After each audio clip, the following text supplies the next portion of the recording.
할렐루야. 우리가 이제 오늘부터 2주 동안 우리 이제 창세기 24장 말씀을 살펴보려고 합니다. 네, 우리가 이제 그래서 이 말씀을 살펴보는 가운데 정말 성경적인 바른 결혼에 대한 가치관을 세우는 저와 여러분이 될 수 있기를 주님의 이름으로 축복을 합니다. 만약에 여러분에게 결혼은 무엇이다 라고 묻는다면 여러분 뭐라고 대답을 하시겠습니까? 뭐 찾아보니까 결혼은 미친 짓이다 이런 영화 제목도 있더라고요. 예. 또 어떤 뭐 현실적인 사람에게 결혼에 대해서 묻는다면 결혼은 현실이다 이렇게 얘기하는 사람도 있고, 또 바람둥이에게 물어보면 이렇게 얘기하죠. 결혼은 무덤이다 이렇게 얘기를 하겠죠. 근데 이제 크리스찬 인고 부부로 정말 선행하고 봉사하기로 유명한 션하고 정혜영 부부는요, 결혼에 대해서 이렇게 얘기하더라고요. 결혼은 원석이 보석이 되는 과정이다. 굉장히 멋있는 말인 것 같아요.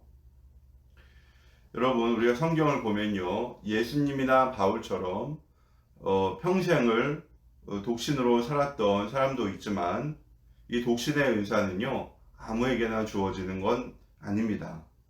보통 사람들은요, 짝을 만나서 가정을 이루고 자녀를 키우며 살아가는 동안 이 원석이 보석으로 변화되는 것 같은 큰 변화와 성장을 겪게 됩니다.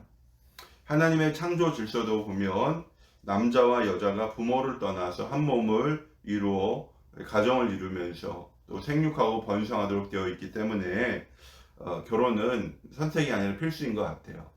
물론 특별한 은사를 받은 사람이라면 예외겠지만, 우리가 가급적이면 좀 늦더라도 결혼을 하는 게 좋다 이렇게 생각을 합니다. 오늘 본문에 나오는 이삭 같은 경우는요, 나이 40에 결혼을 했습니다.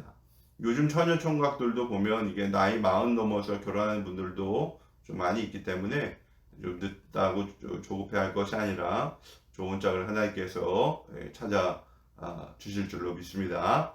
좋습니다. 여러분, 그러면 우리가 어떻게 결혼을 하는 게 좋겠습니까?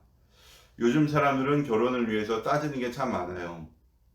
뭐 재산은 얼마나 있냐, 월 수입은 얼마나 되느냐, 아파트 있느냐, 어떤 차를 몰고 다니느냐, 뭐 하여튼 학벌은 뭐 어느 정도 되느냐, 직장은 어디냐, 또뭐 남자 같으면은 뭐 외모는 어떠냐, 뭐 그 여자는 뭐 직장은 뭐냐, 뭐 이런 것들 조건을 굉장히 많이 따지면서 해요. 물론 이제 거기에 교회 다니느냐, 예수 믿느냐 아니냐 이런 조건을 보기도 합니다. 네. 결혼을 위해 이렇게 갖춰야 할 것이 너무나 많다 보니까 이게 사람을 찾다가 결혼을 포기하고 그냥 사는 청년들도 참 많아요. 이거 굉장히 안타까운 일입니다. 성경에도 결혼의 여러 가지 모습이 나오는데요. 신약 성경을 보면요, 남편과 아내의 역할에 대해서 자세히 설명해 놓은 구절도 꽤 많이 있습니다. 그래서 결혼을 앞두고 있는 또는 결혼을 준비하는 처녀 총각들이라면 결혼에 대해서 미리 좀 공부해 볼 것을 제가 권하고요. 만약에 뭐 결혼을 한 부부라고 하더라도요, 결혼 생활이 어떠해야 되는지, 남편과 아내의 역할은 무엇인지를 좀 이렇게 공부하면 참 좋습니다. 그런 기회를 가질 수 있기를 바랍니다. 특별히 구약 성경 곳곳에도요, 결혼의 원칙들이 나와 있는데, 특별히 오늘 본문의 주제가 바로 이제 결혼에 관한 거죠. 짧게 보면 결혼에 관한 것이고요. 또 어떻게 보면 짧게 보면은 이삭의 배우자를 찾는 과정인데, 우리가 이 과정을 통해서 어떻게 배우자를 구하고 찾고 만나는지 그 성경적인 원리를 찾을 수가 있습니다.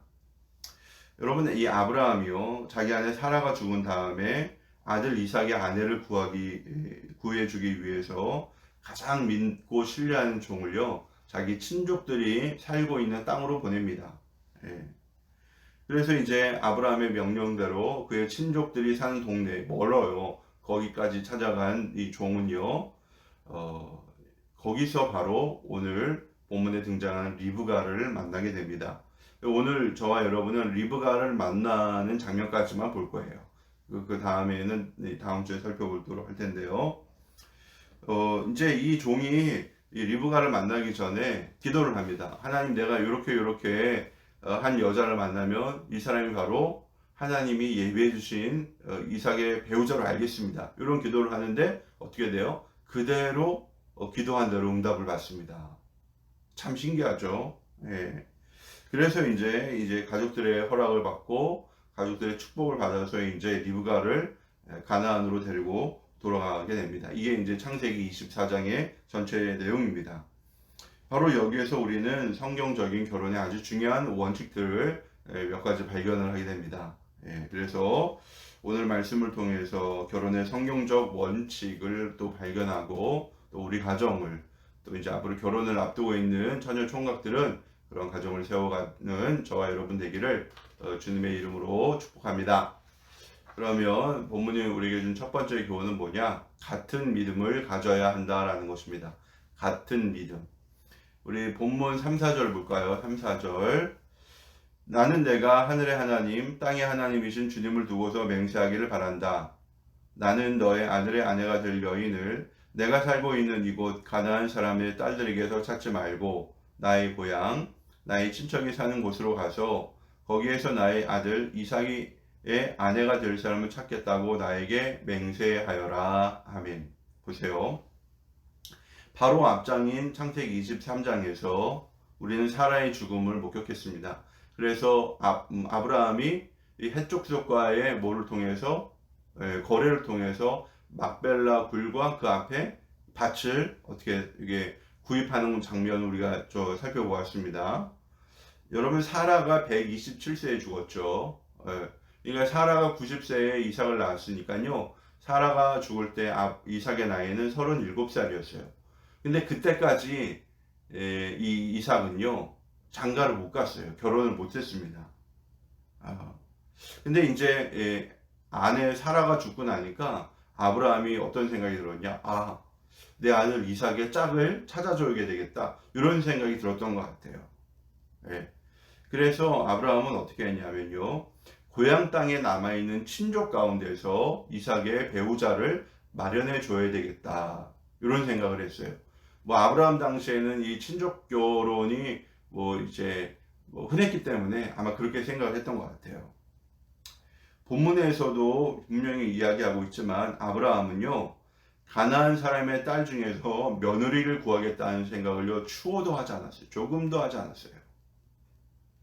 그래서 아브라함은 자기가 가장 신뢰하는 늙은 다메섹 사람 엘리에셀로 하여금 고향 땅까지 먼 길을 가서 이삭의 아내를 구해오게 했습니다. 현재 아브라함이 있는 가나안에서 메소포타미아, 이 나홀의 성까지는요, 직선 거리로 800km예요. 그러니까 지도와 지도 사이에 800km니까요, 이거는요, 실제로 따지면 훨씬 더 먼 거리입니다. 여러분, 감이 잘 오지 않죠? 여러분, 부산에서요, 백두산까지가 이게 직선 거리가 800km거든요. 근데 이제 실제적으로 도로를 따라서 가면은 1000km 훨씬 넘겠죠. 1000 몇백 되겠죠. 그런 것처럼 이거 굉장히 먼 길이에요. 근데 이게 가는 것으로 끝나는 게 아니라 갔다가 신부감을 어떻게 해서 만나서 데리고 돌아와야 되잖아요. 그러니까 이 왕복거리는 한 2000km가 넘는 굉장히 긴 여정이 됩니다. 몇 달 동안 갔다 왔다 해야 돼요. 그러니까 지금 아브라함은요, 늙은 종 다메섹 엘리에셀에게 이 한반도로 왕복한 것까지 이런 먼 길을 갔다 와라. 무엇을 하려고? 아들의 신부감을 찾기 위해서 그런 미션을 맡기는 거죠. 여러분, 아브라함은 왜 이렇게 시간도 많이 걸리고 돈도 많이 들어가는 그렇게 결혼을 배우자를 찾아오라고 했을까? 아브라함이 그렇게 한 이유는요, 딱 하나입니다. 여러분, 이 가나안 족속 그리고 여기 또 있는 헷 족속은요, 하나님을 믿는 믿음의 길에서 멀어진 사람들이에요. 이게 하나님을 모르는 사람들이에요. 하나님을 알지 않고 하나님을 믿지 않는 사람들입니다. 그런데 반면에 고향 땅에 남아있는 친족들은요, 셈의 후손으로서요, 하나님이 누구신지 알고 그리고 하나님을 믿는 사람들이에요. 우리가 이제 이 다음 장에도 살펴보면 알겠지만요, 이 뭐 라반이나 또 리브가의 친척 오빠들이 또 부모님이 리브가를 보낼 때 하나님의 이름으로 축복하고 막 보내는 걸 우리가 볼 수가 있습니다. 나중에 라반하고 야곱하고 막 계약하는 걸 보면요, 뭐 이제 데라의 하나님, 나홀의 하나님, 뭐 이렇게 뭐 라반이 고백하는 거 볼 수가 있거든요. 그러니까 이들도요 하나님을 믿는 사람들이었어요. 그러니까 아브라함은요 자기 아들 이삭이 하나님을 믿는 믿음의 사람들 가운데서 그런 가정에서 자라난 사람들에게 자기 아들을 장가 보내고 싶었던 것입니다. 우리가 알다시피 이삭은 하나님의 약속을 따라 태어난 약속의 아들입니다. 하나님께서는 이 아들을 통하여 하늘의 별과 같은 많은 후손을 주시리라고 약속을 하셨습니다. 그런 아들의 배우자를 아무렇게나 구할 수 없는 것입니다. 예. 그래서 아브라함은 여러 가지 좀 불리한 조건에도 불구하고 그 먼 길을 다녀오라고 시킨 것입니다. 여러분 마음만 먹으면요 그 땅에서 얼마든지 며느리감을 구할 수 있었을 것입니다. 또 그 지방의 유력자들이나 돈 많은 사람의 딸들 중에서 며느리를 찾을 수 있었을 것입니다. 혼인동맹처럼 강력한 게 어디 있어요? 유력한 가문하고 혼인동맹을 딱 맺어주면요 짱짱하겠죠. 근데 아브라함은 쉽게 갈 수 있는 그런 길을 선택하지 않았던 것입니다. 아브라함은 그런 인간적인 조건이 아니라 약속의 유업을 함께 이어갈 수 있는 믿음의 사람 중에서 며느리를 구한 것입니다. 여러분 인간적인 조건이 아무리 좋더라고 하더라도 믿음의 사람이 아니면요 약속의 유업을 이어갈 수 없다라는 것을요 아브라함은 너무나도 잘 알고 있었습니다. 인간적인 조건을 따지기보다 좋은 믿음을 가진 훌륭한 신앙의 가문에서 자기 며느리감 또 이삭의 배우자를 찾는 것이 훨씬 더 낫기 때문에 아브라함이 그런 선택을 한 것입니다. 여러분 실제적으로 우리가 보더라도요 처녀나 총각 때는 믿음이 좋았는데 믿지 않는 배우자를 만나서 이 결혼 생활 중에 믿음을 잃어버리는 분들이 참 많이 있어요. 물론 믿지 않는 배우자를 만나서 지극히 섬기고 사랑해서 예수님을 믿게 만들 수도 있어요. 예, 그렇게 하신 분들도 참 많이 있습니다. 그런데 보통 믿음이 없는 배우자를 만날 때 이게 전도해서 예수님 믿게 만드는데 시간이 참 오래 걸립니다. 예, 이걸 굉장히 많이 힘들어요. 예. 그리고 또 이제 보통 믿음이 없는 배우자 만날 때는요, 뭐 이제 서로 조건을 따져보고 결혼하는 경우가 많잖아요, 요즘. 그렇기 때문에 조건을 보고 결혼을 하면요, 이게 믿음을 가지라고 전도하기가 훨씬 더 어렵습니다. 예. 그래서 크리스찬들은요 이왕이면 믿는 사람, 믿는 가문을 만나는 게 좋습니다. 예. 같은 믿음을 가지면요, 뭐 우리가 예배 드리러 가야지 뭐 이거 갖고 굳이 싸울 필요가 있어요? 없어요. 그냥 같이 손잡고 교회 가면 되는 거예요. 그렇죠? 뭐 11조 하는 거 갖고 뭐 갈등할 필요가 있겠습니까? 그냥 부부 같이 하면 되는 거예요. 드리면 되는 거예요. 이게 많은 불필요한 갈등을 피할 수가 있는 것입니다. 거기다가 서로 섬김의 정신을 가지고 있으면요 금상첨화죠. 아주 더욱더 행복한 결혼 생활을 할 수가 있습니다. 그래서 이왕이면요 믿는 사람을 만나고 믿지 않는 분과 굳이 결혼을 하게 된다면요 결혼하기 전에 어떻게 해요? 목장에도 데리고 나가고 어떻게 예배도 같이 드리고 삶 공부도 같이 하면서요 마음과 뜻을 맞춰 나가야 돼요. 인생의 설계를 함께 해놔야 돼요. 언제? 결혼하기 전에. 예. 미리 다 이것을 해놔야지 행복한 결혼 생활을 할 수가 있어요. 그리고 이제 크리스찬들도 마찬가지예요. 그냥 뭐 사람 믿는만 물론 보고 결혼을 하는데 세세하게 이 사람의 꿈이 뭔지 비전이 뭔지 원하는 것이 무엇인지 이런 것들을 같이 이야기하면서 함께 미래를 설계해 나가는 거예요. 그래야지 행복한 가정을 이룰 수가 있는 것입니다. 그래서 사랑하는 여러분 정말 이렇게 같은 믿음을 가진 배우자를 만남을 통해서 든든한 믿음의 가정을 세워가는 우리 저와 여러분 되기를 주님의 이름으로 축복합니다. 그럼 두 번째 뭐냐? 약속의 터전을 지켜야 한다라는 것입니다. 여러분 6절 볼까요? 6절 시작. 아브라함이 그에게 말하였다. 절대로 나의 아들을 그리고 데리고 가지 말아라. 아멘. 이 아브라함의 명령을 받은 종이 아브라함에게 물어봐요. 뭘 물어봅니까? 혹시 여자가 따라오지 않으면 어떻게 합니까? 이걸 물어봐요.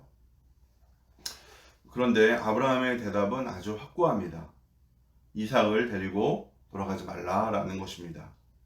8절 말씀 보면 8절 어떻게 되어 있어요? 네, 한번 제가 읽어볼까요? 8절 그 여인이 너를 따라오려고 하지 않으면 너는 나에게 한 이 맹세에서 풀려난다. 다만 나의 아들을 그리고 데리고 가지만은 말아라. 예. 뭐 처녀들 입장에서는 야 남편감은 한번 봐야 되는 거 아니에요? 그 사람이 뭐 삿발뜨기인지 아니면은 어디 불구인지 장인지 어떻게 알겠습니까? 그냥 뭐 남편감 보지 않고 못 보내겠어요. 막 이렇게 얘기할 수도 있겠죠. 그러면은 내가 이삭을 데리고 가야 됩니까? 이렇게 물어보니까 아브라함이 뭐라고 해요? 그렇게 하지 마. 절대로 뭐 해라? 데리고 가지 말아라. 여러분 이게 왜 아브라함이 이런 얘기를 했냐면요. 이삭은 절대로 이 땅을 떠나면 안 된다라는 것을 아브라함은 생각을 했어요. 예. 이 아브라함은 혹시라도 이삭이 고향 땅으로 돌아가서 거기 친족들에게 정착하지는 않을까, 데릴 사이처럼 가지는 않을까 이런 걱정을 했던 것 같아요. 그래서 이삭이 고향에 가서 직접 아내감을 고르게 하지 않고 늙은 종을 대신 보낸 것입니다. 만에 하나라도 이삭이 고향으로 돌아가는 것을 철저히 경계하는 이 아브라함의 모습을 볼 수 있습니다. 여러분, 아브라함은 하나님의 말씀에 따라서 가나안에 왔어요. 그리고 가나안은 그와 그의 후손에게 주어진 하나님의 약속의 땅입니다. 그리고 자기 안에 사라의 묘실이 있는 곳이에요. 여기를 떠난다. 여기를 떠나서 고향으로 돌아간다. 그것은 아브라함으로서는요, 상상도 할 수 없는 일입니다. 여러분, 그렇습니다. 믿음의 사람들에게 중요한 것은요, 하나님의 약속이 있는 곳에 머무는 것입니다. 하나님의 뜻이 있고, 하나님의 약속이 있고, 내가 주님을 만나고, 주님과 교제하고, 내 믿음이 성장하고, 이런 곳에 머물러 있어야 합니다. 하나님의 말씀이 이루어지기까지 약속의 터전에 굳건히 머물러야 합니다. 그때 약속된 축복을 받는 것입니다. 그래서 우리가 아브라함처럼 약속의 터전을 소중히 지키고 그 다음에 지키는 그러한 뿌리 깊은 믿음을 가져야 하는 것입니다. 여러분, 오늘날로 따지면 이 약속의 터전이 어디예요? 오늘날로 말하면요, 나의 신앙 또 나의 가족, 나의 신앙 가족이 있는 목장 그리고 교회가요, 우리에겐 약속의 터전입니다. 건강한 공동체를 이루고 살려면요, 같이 신앙생활을 하고 힘들고 어려웠던 일을 겪으면서 함께 기도하고 울고 웃었던 이러한 신앙 가족들과 함께하는 것이 너무나도 중요합니다.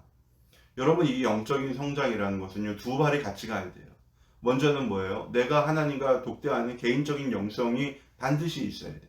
그 다음에 뭐예요? 공동체 영성이 있어야 돼. 이건 뭐냐? 같이 기도하고, 같이 응답을 받고, 서로의 기도 제목을 가지고 중보하고, 같이 응답받고, 그리고 같이 울고 웃으면서 하나님 나라를 세워가는 공동체. 이 영적 공동체가 있어야지 건강한 신앙생활, 그리고 성장하는 신앙생활을 할 수가 있어요. 이 영적 공동체가 없으면요, 신앙에 성장도 없습니다. 그래서요, 이 신앙 공동체가 그만큼 중요합니다. 이게 여러분 생각을 해보세요. 갓 결혼한 부부에게는요, 뭐가 있어야 되냐면요, 좋은 신앙의 모델이 되는 그런 부부가 있어야 돼요. 저희 가정의 남편은 어떻게 행동을 하는구나. 또 저 가정의 아내는 어떻게 행동을 하는구나. 이렇게 보고 배울 수 있는 사람이 옆에 있어야 돼요. 그리고 좀 이렇게 연륜과 경험이 있는 그런 분들이라면 뭐가 필요합니까? 이게 더욱더 열정적으로 사랑하고 뜨겁게 사랑하고 서로 섬겨주는 이런 젊음의 활력도 필요해요. 이 갓 결혼한 부부나 오래된 부부나 누구나 결혼 생활에 위기가 찾아올 수 있어요. 그때 중심을 잡아주고 그리고 도와줄 수 있는 사람들이 있어야 합니다. 이게 어디서 이루어져요? 같은 과정을 겪었던 믿음의 선배들이 있는 이 목장 그리고 교회, 이 건강한 공동체를 통해서요, 위기의 부부들이 회복이 되고 또 살아나고 하나가 될 수 있는 것입니다. 그래서 믿음의 공동체인 목장과 교회가 너무나도 중요한 것입니다. 그래서 여러분 힘들고 어렵더라도 목장에 참여하고, 그리고 어려웠던 일, 힘든 일, 감사한 일, 좋은 일 이런 거 나누고 서로 기도하면서 결혼의 위기를 돌파해 나간다면 성경적인 하나님께서 기뻐하시는 그런 가정을 세우게 될 줄로 믿습니다. 그러면 세 번째 교훈 볼게요. 세 번째는 섬김의 자세입니다. 여러분 우리가 14절 볼까요? 14절. 제가 그 가운데서 한 소녀에게 물동이를 기울여서 물을 한 모금 마실 수 있게 하여 달라 하겠습니다. 그때 소녀가 드십시오. 낙타들에게도 제가 물을 주겠습니다 하고 말하면 그가 바로 주님께서 주님의 종 이삭의 아내로 정하신 여인인 줄로 알겠습니다. 이것으로써 주님께서 저의 주인에게 은총을 베푸신 줄로 믿습니다. 아멘. 여러분 보세요. 먼 길을 걸어서요. 나홀의 성에 도착한 이 아브라함의 종은요. 우물가에서 기도를 드려요. 그 기도가 지금 우리가 읽은 내용입니다. 여러분 지금 여기 나홀의 성에 도착을 했는데 이 종으로서는요. 여기가 뭐 낯선 동네겠죠. 물론 이제 나홀의 성에서부터 같이 있었던 종이라면 여기 뭐 어느 정도 알겠지만 벌써 이제 거기를 떠나온 지 수십 년이라는 세월이 지났잖아요. 몇십 년 지났잖아요. 여기가 뭐 어떻게 됐는지, 누가 살고 있는지, 여기에 과연 아브라함의 친족이 남아있을지 그런 거를 지금 뭐예요? 하나도 모르는 거예요. 전혀 몰라요. 네. 그래서 이 종은요, 여기서 기도를 하는 거예요. 하나님, 내가 여기 지금 나홀의 성에 도착을 했는데, 여기서 정말 이제 아브라함의 친족, 믿음의 사람 만나게 해주세요. 그러면서 그 기도 내용에 내가 바로 이 사람이라는 걸 알 수 있는 그런 응답의 증거, 단서를 붙입니다. 그게 뭐예요? 나에게 물을 주고 나뿐만 아니라 내가 데리고 온 이 10마리 낙타에게도 물을 줄 수 있는 사람, 물을 주는 사람이라면 바로 그 사람이 하나님이 이삭의 배우자로 택하신 사람인 줄 알겠다. 이렇게 기도를 합니다. 예. 여러분 이 10절 말씀 볼까요? 10절 보면요. 10절 제가 읽어드릴게요. 그 종은 주인의 낙타 가운데서 10마리를 풀어서 주인이 준 온갖 좋은 선물을 낙타에 싣고 길을 떠나서 아람 나하라임을 거쳐서 나홀이 사는 성에 이르렀다. 그러니까 지금 이 종이 낙타 몇 마리? 10마리. 사람 마실 물이 한 바가지면 되죠. 그런데 낙타 10마리가 마실 물이 여러분 적을까요? 엄청 여러분 이거 양이 많은 거예요.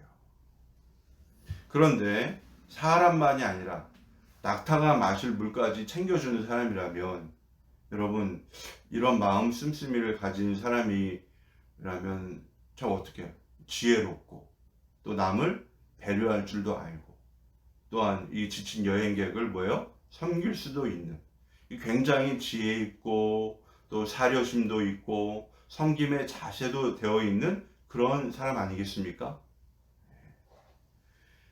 여러분 늙은 종의 입장에서 한번 생각을 해보세요.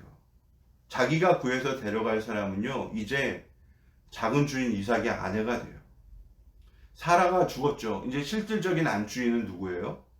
이삭의 아내가 실질적인 안주인이 되는 거예요. 예. 그런 안주인이 지혜롭지 못하거나 자기만 생각하는 이기적인 사람이라거나 남을 배려하지 못하는 그런 편협한 사람이라면 여러분 그 밑에 있는 종들이 종살이 하는데 쉬울까요? 어렵고 굉장히 어렵겠죠.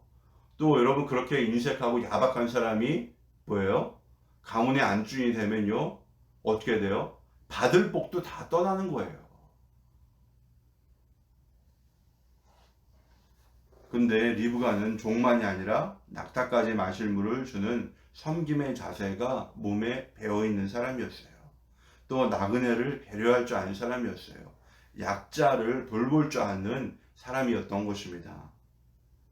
그래서 이 종이 구한 것은 단지 하나님이 정한 며느리감을 찾는 것뿐만 아니라 아브라함 집안의 며느리로서 모든 면에 있어 부족함이 없는 그런 사람을 고르는 아주 탁월한 방법 그리고 탁월한 기도였던 것입니다. 저는 오늘 말씀을 준비하면서 참 이 부분에 굉장한 마음에 울림이 다가왔어요. 여러분, 결혼은 무엇입니까? 결혼은 둘이 만나 사랑을 해서 한 가정을 이루는 것이다 생각을 하는데요. 결혼은 실질적으로 움직이게 하는 게 뭡니까? 예. 어떻게 하면 결혼 생활이 원만하고 행복할 수가 있어요?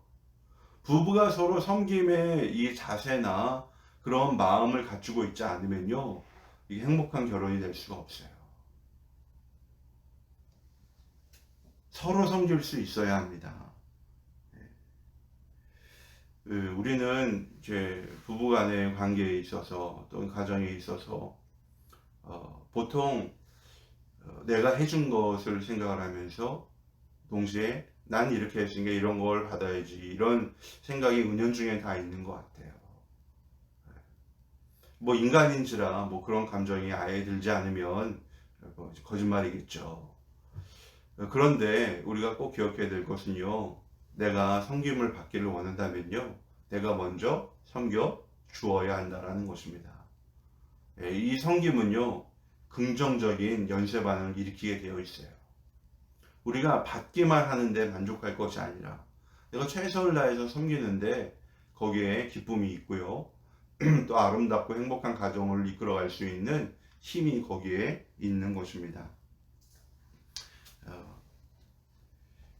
이 18, 19절을 보면은 이 종이 기도하였던 대로 그대로 이루어진 걸 볼 수가 있죠.